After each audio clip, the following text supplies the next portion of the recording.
It was a freezing winter evening.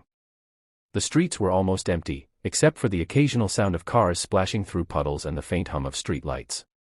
James Walker, a 42-year-old construction worker, trudged home after a long day. His boots were soaked, his stomach empty, and his heart heavy. The past few months had been brutal. His wife had left, taking their daughter with her, his job hours had been cut in half, and his rent was overdue. It felt like life was slowly pushing him into a corner he couldn't escape. As he passed by a dimly lit alley, James noticed an old man sitting against a brick wall. The man wore a tattered coat and held a paper cup that rattled with only a few coins. His beard was white, his hands trembling from the cold. For a brief moment, James wanted to walk past. After all, he barely had enough for himself. But something about the man's eyes made him stop. They weren't the eyes of a stranger. They were the eyes of someone who had known better days, who had tasted life's sweetness before it all fell apart. James dug into his pocket and found the only money he had left for the night, a $5 bill. It was supposed to be for bread and milk, but he knelt down and placed it into the man's hand. "I hope this helps," James said softly. The man's lips trembled into a smile.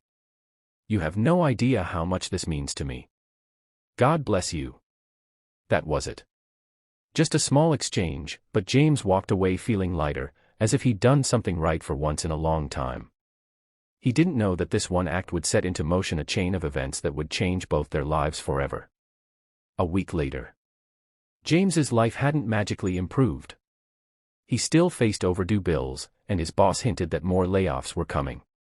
But that week, something strange kept happening. Small, almost unnoticeable acts of kindness kept coming his way. A neighbor dropped off a bag of groceries, saying they had accidentally bought too much.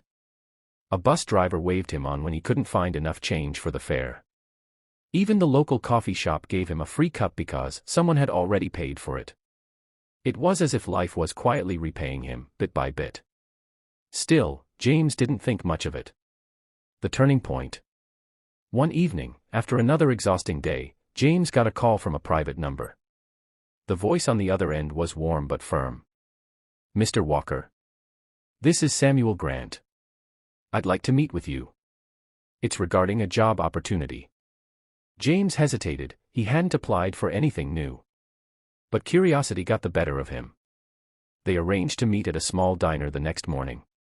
When James walked in, he immediately recognized the man sitting at the corner booth. It was the old homeless man from the alley. Except now, he was clean-shaven, wearing a crisp suit, and smiling brightly.